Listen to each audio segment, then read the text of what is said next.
everyone, welcome back to my another video.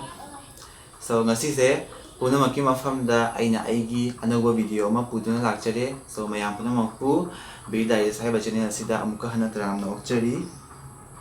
Ado ngasi se ko ngasi se aina haijakibigi matungina amadi mayam na haibirapagi matungina mayam gi ni haiduna aina isai cover ma puduna lakchabani. Ado aigi isai se ko aigi isai se yamna professional gi mongda isai se record tawthoga ado gi edit ka tawrakanda hoi video se add tawna chadeba aina yam chamna speaker macha ma tharaga aigi chimbal sina dum sakadabani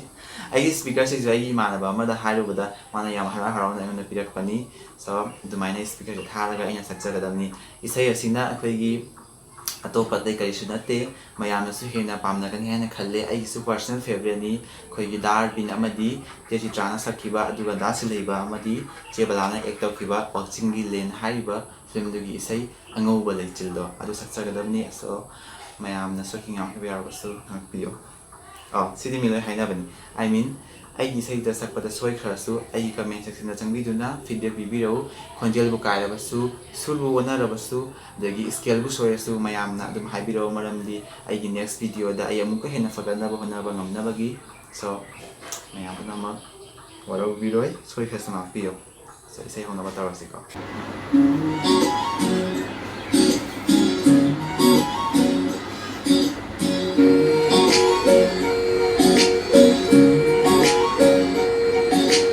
angau balai chilna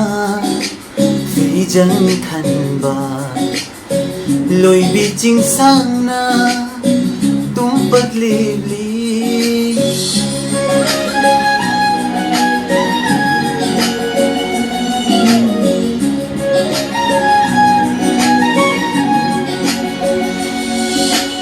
angau balai chilna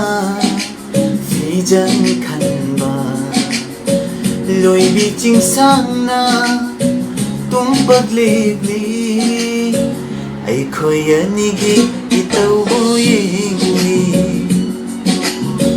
ai khoi ani gi itau bu ying li asan bahanau na charai thon ba tam na san do pa lam hang na family khoi ani gi wari butari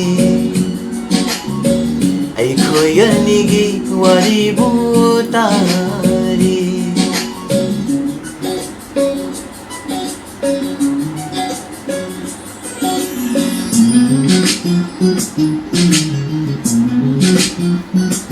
si antara si amazon ne ai su favorite line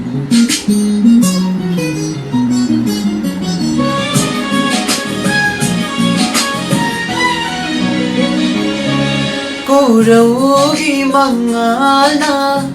nung thangum yebada nung shibi mai thongda kayada fajariba minambe ade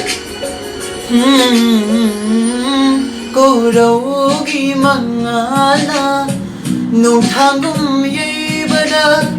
nung shibi mai thongda kayada fajariba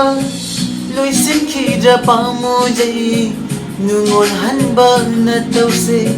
loi sin khi ra pamo jai nungol hanba na tause ai khoi ani gi wari butari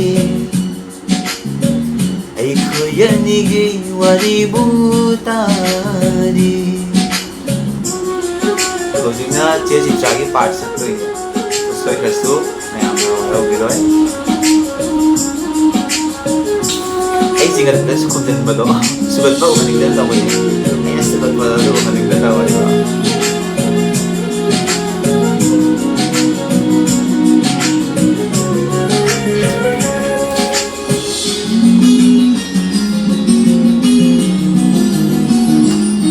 Atia gumpana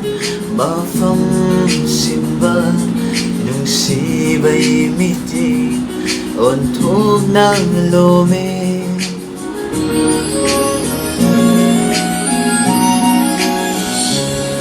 Atiyagong pagmamafang simba nung ꯇꯧꯅ ꯂꯣꯃꯦ ꯌꯦꯡꯕꯤꯔꯛꯀꯅꯨ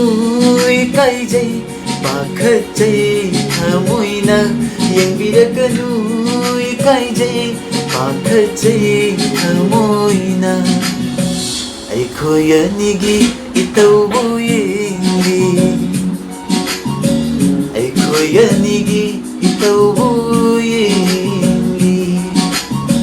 ꯑꯩꯈꯣꯏ ꯑꯅꯤꯒꯤ ꯋꯥꯔꯤꯕꯨ ꯇꯥꯔꯤ ꯑꯩꯈꯣꯏ ꯑꯅꯤꯒꯤ ꯋꯥꯔꯤꯕꯨ